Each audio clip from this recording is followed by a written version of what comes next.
ఖమ్మం జిల్లా తల్లాడ మండలంలో ధాన్యం కొనుగోలు కేంద్రాన్ని ఎమ్మెల్యే సండ్ర వెంకట వీరయ్య ప్రారంభించారు। ఈ సందర్భంగా ఆయన మాట్లాడుతూ మాజీ ఎంపీ పొంగులేటిపై మండిపడ్డారు। నీకు విమర్శలే ధ్యేయమని అన్నారు। ఏ పనులు చేయకుండా అహంకారపూరితంగా మాట్లాడే వారికి ప్రజలు ఎలా ఓట్లు వేస్తారని అన్నారు। ఇలాంటి నాయకుడు ప్రజాస్వామ్యానికి అవసరమా అని ప్రజలు గమనించాలని అన్నారు।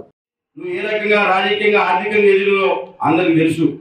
నువ్వు రాజకీయంగా ఎదగక ముందు కాంట్రాక్టర్ కాకముందు నువ్వు ఏ రకమైన స్థితిలో ఉన్నావో ఇప్పుడు ఏ రకంగా ప్రజలకు తెలియదని చెప్పి నువ్వు అనుకుంటున్నావు అని చెప్పి నేను అడుగుతున్నా।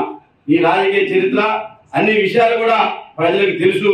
ఇవాళ తల్లిలాంటి ముఖ్యమంత్రి గారిని టార్గెట్ చేస్తూ ఈ ప్రభుత్వాన్ని నువ్వు ఏ రకంగా విమర్శిస్తున్నావో ప్రజలు గమనిస్తున్నారని చెప్పి సందర్భంగా విజ్ఞప్తి చేస్తున్నాను। జిల్లాల అభివృద్ధి మీద నీ ముద్రే ఉందని చెప్పి నేను అడుగుతున్నా। నువ్వు ఏం కార్యక్రమాలు చేసినావని చెప్పి ప్రజలు నీకు ఓట్లేస్తారు। అసలు ఏ పార్టీకి పోతావో చెప్పకుండా నీ రాజకీయ విధానం తెలవకుండా ఈ రోజు ఏ రకమైన తప్పుడు పద్ధతులతో రాజకీయాలు చేస్తున్నావో మరి ప్రజలు గమనిస్తున్నారు। రెండు జాతీయ పార్టీలు కూడా నా కోసం చూస్తున్నాయంటే ఇప్పుడు అల్లున్న పార్టీ నాయకులు కానట్టుగా నీ వ్యాఖ్యానాలు ఉన్నాయి। చివరికి నువ్వే అభ్యర్థులను ప్రకటించి మరి జాతీయ పార్టీలకు పోతున్నావు అంటే నువ్వు ప్రకటించిన అభ్యర్థులకి జాతీయ పార్టీలు మద్దతు ఇస్తాయా? మరి ఆ రాజకీయ పార్టీ విధానం కూడా ప్రజలు గమనిస్తున్నారు। ఈ విషయాన్ని కూడా అర్థం చేసుకోవాల్సిన అవసరం ఉంది। ఇవాళ ఇన్ని పథకాలు అమలా మరి ఇన్ని మంచి పనులు చేసిన ప్రభుత్వం మేము ప్రజలకు ఏం తప్పు చేసినా మమ్మల్ని గేట్ ఎక్కడేమో నువ్వు అహంకారంతో మాట్లాడుతున్నావు। మరి నీ ముద్ర ఏంటని చెప్పి నేను అడుగుతున్నా।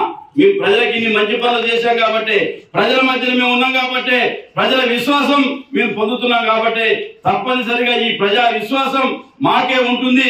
నీలాంటి చౌకబారి విమర్శలు చేసే వాళ్ళంట ప్రజలకు మద్దతుగా ఉండరు।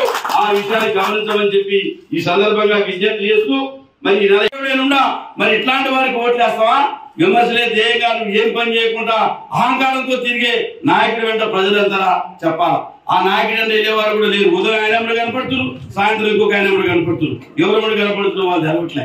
మరి ఇట్లాంటి నాయకుల్ని దయచేసి ప్రజలుగా గమనించాలి। ఇది ప్రజాస్వామ్యానికి ఇట్లాంటి నాయకుల్ని ఎంకరేజ్ చేస్తే మంచిదా కాదా ప్రజలు కూడా అర్థం చేసుకోండి। ప్రజాసేవ కోసం పనిచేసే నాయకత్వాన్ని సమర్థించాలి। సంస్థ కోసం పనిచేసే నాయకుడిని మనం బలపరచాలి। సంస్థ కోసం కాకుండా వ్యక్తి ప్రయోజనం కోసం పనిచేసే నాయకుడు ఉంటే అది ఏ సంస్థ కూడా మనం కూడా సాగించలేదు। ఇవాళ ఈ సొసైటీ ఉంది, ఇక్కడ ఉన్న సిబ్బంది కానీ ఒక వ్యక్తి కోసం పనిచేస్తే ఈ సొసైటీ మునిగిపోద్ది। అట్లా ఏ రాజకీయ పార్టీ కూడా రాజకీయ పార్టీ మనుగడ కోసం కాకుండా ఒక వ్యక్తి కోసం కనుక పనిచేస్తే ఆ సంస్థ కూడా మునగడం ఖాయం। మరి ఇట్లాంటి వాళ్ళు చేసుకునే ముందు ఆ జాతీయ పార్టీలు కూడా ఇట్లాంటి విషయాన్ని గమనించాలని చెప్పి సభా వేదిక ద్వారా విజ్ఞప్తి చేస్తూ